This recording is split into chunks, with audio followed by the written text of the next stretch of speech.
marami. Dahil yung papakainin natin ay buong barangay yata.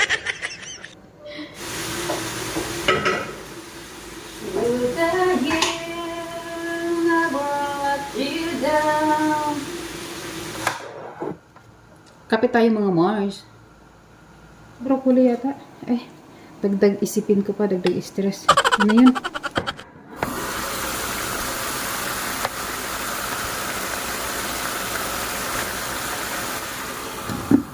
Hey mga Mars, dahil nga tayo nagluluto ng ating makloba, so meron tayo ditong kalabasa.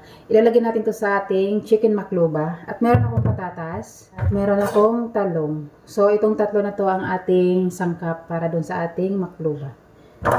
At ngayon nga mga Mars ay ating babalatan yung ating patatas. Kalabasa, yung kalabasa iba yung hugis. Kisa sa atin sa Pinas.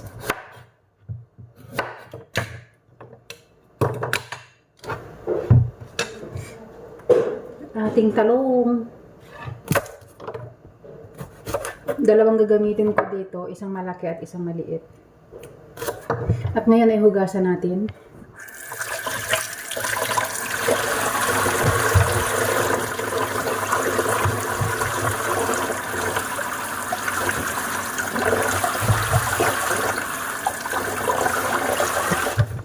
Pabilog lang yung ating pag-slice ng ating patatas.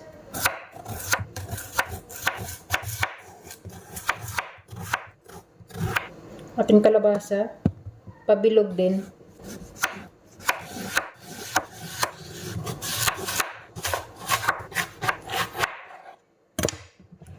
Yung ating talong, pabilog din.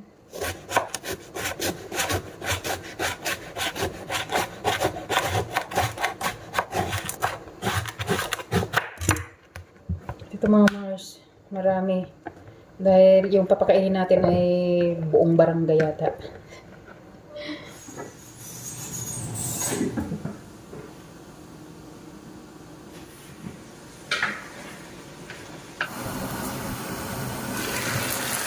At okay na nga mga Mars yung ating manok. Ngayon ay ilalagay yung ating gulay. Ilalagay ko lang isa-isa.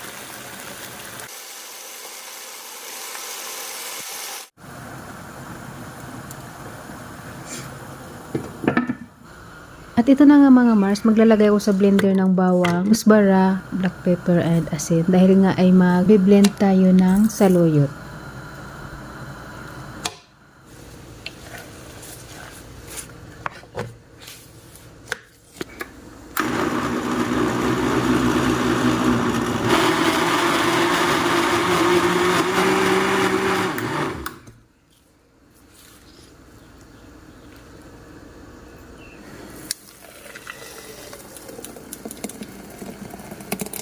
At ito naman mga Mars yung aking broccoli. So, bago ko siya lutuin ay nilaga ko muna siya. Pinalambot ko lang siya ng konti at lalagyan natin to ng arena na may egg. At ipipirtuhin na natin. So, ito na nga mga Mars. Nilagyan ko ng arena. So, tansya-tansya ko lang ginawa. Lalagyan natin ng egg.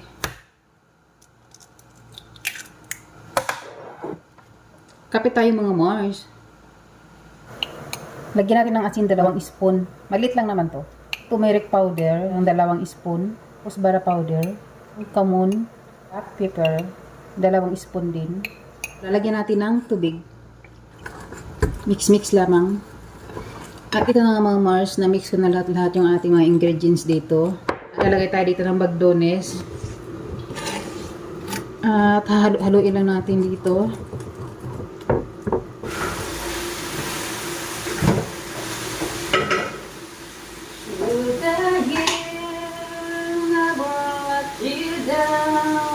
Lalagay natin itong broccoli.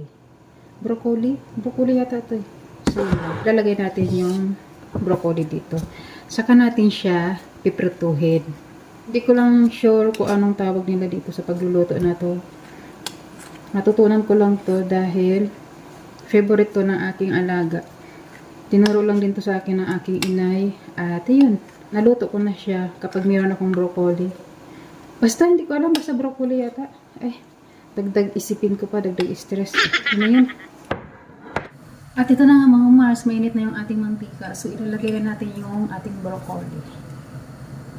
Yun yung mga Mars.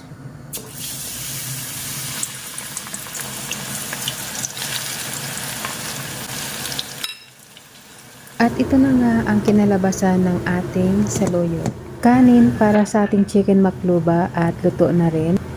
At luto na rin yung ating chicken makluba at ilalagay ko na dyan yung kanin.